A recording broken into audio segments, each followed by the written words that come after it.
Assalamualaikum warahmatullahi wabarakatuh. Waalaikumsalam warahmatullahi wabarakatuh. Selamat siang dan salam sejahtera untuk kita semua.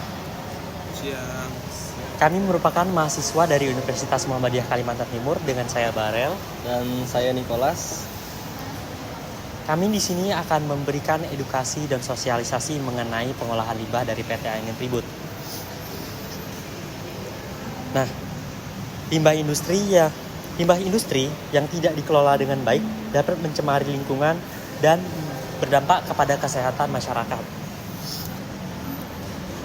PT Angin Ribut merupakan perusahaan besar yang menambang minyak, gas, batu bara, dan kayu di desa terpencil ini. Aktivitas perusahaan ini menghasilkan limbah yang mencemari tanah, air, dan udara. Ini menyebabkan kerusakan lingkungan dan kesehatan pada masyarakat di sini. Selama bertahun-tahun, konflik antara perusahaan dan masyarakat berlangsung tanpa solusi yang memadai. Jadi kami di sini selaku mahasiswa ingin mengedukasi serta memberikan solusi mengenai dampak limbah dan konflik yang ada di sini. Tapi sebelum kita membahas solusi, kami di sini akan menjelaskan apa saja sih itu limbah-limbah serta dampaknya yang akan dijelaskan oleh rekan saya. Oke, terima kasih untuk rekan saya. Jadi di sini saya akan menjelaskan tentang dampak limbah. Perlu Bapak Ibu ketahui, limbah terbagi menjadi 3. Yang pertama ada limbah cair, yang kedua limbah padat, dan juga yang terakhir limbah gas. Limbah cair yang dihasilkan oleh PT Angin Ribut mencemari sumber daya air seperti air sungai, air danau, dan juga mata air. Adapun zat-zat kimia berbahaya yang ditimbulkan dari limbah cair seperti minyak, logam, dan juga bahan organik yang tidak terurai. Dampak berbahaya dapat membahayakan ekosistem air. Akibatnya, air tidak layak konsumsi dan juga gunakan oleh masyarakat. Dampak langsung yang dialami oleh masyarakat yaitu yang pertama ada diare, keracunan hingga penyakit kulit yang diderita oleh masyarakat yang terpapar. Dan yang kedua, limbah padat. Limbah padat seperti kayu, batu bara, dan juga material tambang mencemari tanah dan menurunkan kesuburan lahan.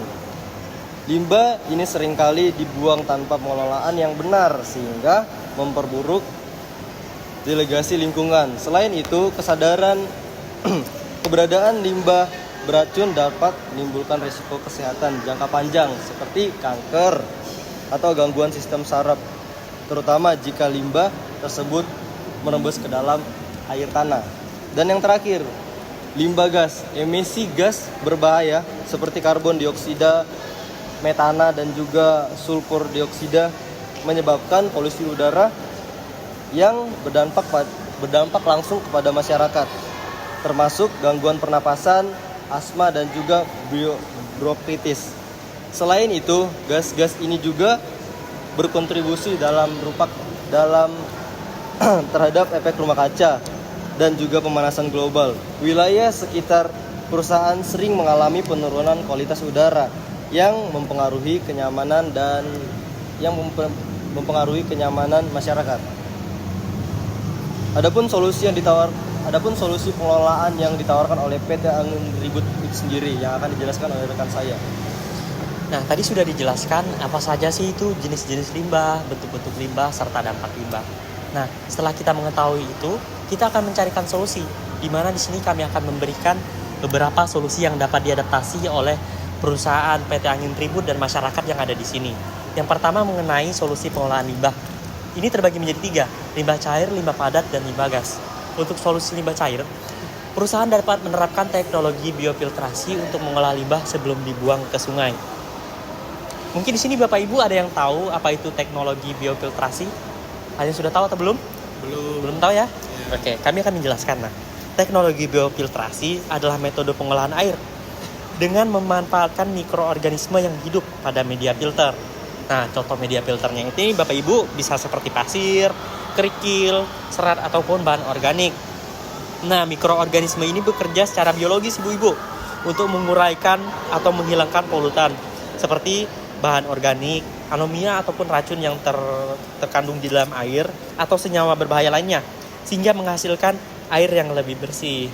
Kemudian untuk limbah padat, perusahaan ini setelah beroperasi pertambangan dapat melakukan reklamasi dengan memanfaatkan limbah padat untuk diolah menjadi bahan daur ulang. Jadi perusahaan harus bisa mendaur ulang bahan yang telah digunakan menjadi bahan baru yang lebih bermanfaat agar tidak menjadi limbah. Kemudian yang terakhir itu limbah gas. Nah, perusahaan dapat mengadaptasi teknologi yang namanya scrubber. Tapi sebelum itu perusahaan bisa juga mengganti penggunaan energinya menggunakan penggunaan energi bersih. Ada yang tahu di sini penggunaan energi bersih itu seperti apa? Belum tahu juga. Nah, perusahaan sudah tahu apa itu energi bersih yang dapat digunakan kalian untuk beroperasi? Sudah tahu? Belum tahu. Nah, penggunaan energi bersih ini dapat berupa seperti tenaga surya, tenaga angin, dan hidro untuk mengurangi polusi udara. Seperti yang sudah saya sebutkan, perusahaan juga dapat mengadaptasi teknologi scrubber. Nah, apa sih teknologi ini? Teknologi ini adalah sistem atau perangkat yang digunakan untuk membersihkan gas buangan atau emisi lah biasanya ibu-ibu orang bilang gas buangan itu. Nah, dari zat-zat yang berbahaya sebelum dilepaskan ke atmosfer. Nah, scrubber ini bekerja dengan cara menyaring ibu-ibu, menangkap atau menghilangkan polutan seperti sulfur dioksida, nitrogen, partikel debu, dan senyawa organik yang dapat mencemari lingkungan dan membahayakan kesehatan ibu-ibu seperti tadi yang sudah dijelaskan, bronkitis dan penyakit lainnya. Kemudian tidak hanya itu, kita juga akan memberikan solusi lain seperti pemrograman serta penerapan regulasi yang akan dijelaskan oleh rekan saya. Jadi program pemulihan lingkungan yang pertama membangun kolam sedimentasi untuk menyaring limbah cair yang seperti saya jelaskan di awal, apa itu limbah cair. Dan yang kedua, penanaman kembali hutan yang rusak akibat aktivitas perusahaan. Adapun penerapan regulasi mencangkup pada AMDAL, yaitu analisis mengenai dampak lingkungan. Dan yang kedua, pengawasan terhadap independen untuk memastikan keputusan terhadap regulasi.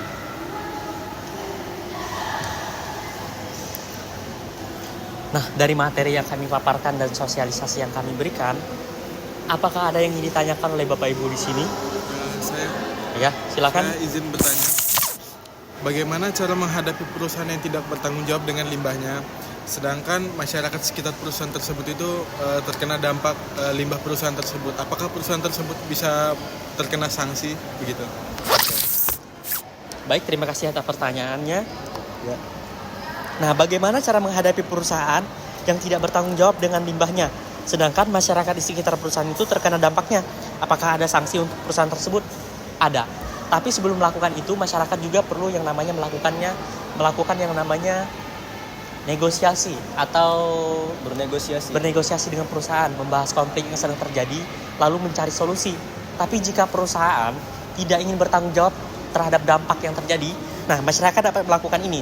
Yang pertama, mengumpulkan bukti pelanggaran yang dilakukan oleh perusahaan, misalnya karena dokumentasi dampak limbah, misalnya seperti kerusakan lingkungan, kesehatan masyarakat. Ini dapat berupa Bapak Ibu bisa foto ataupun video dampaknya. Kemudian dapat melaporkan ke otoritas yang berwenang.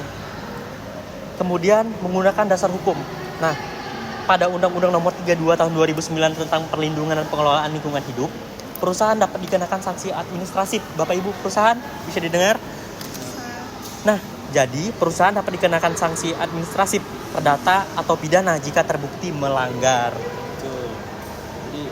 Bisa jadi pidana. Iya, bisa ditindak pidana jika perusahaannya tidak mau bertanggung jawab. Iya. Ada lagi pertanyaan yang ditanyakan? Cukup? Sudah selesai semua? Sudah. Oke. Cukup? Sudah. Oke, selesai ya. Jadi PT Angin Ribut kesimpulan pada hari ini, PT Angin Ribut perlu mencari upaya untuk mencegah dampak buruk pencemaran lingkungan. Solusi yang kami usulkan mencakup teknologi biofiltrasi untuk limbah cair, reklamasi dengan pemanfaatan limbah padat, serta penggunaan energi bersih untuk mengurangi limbah gas.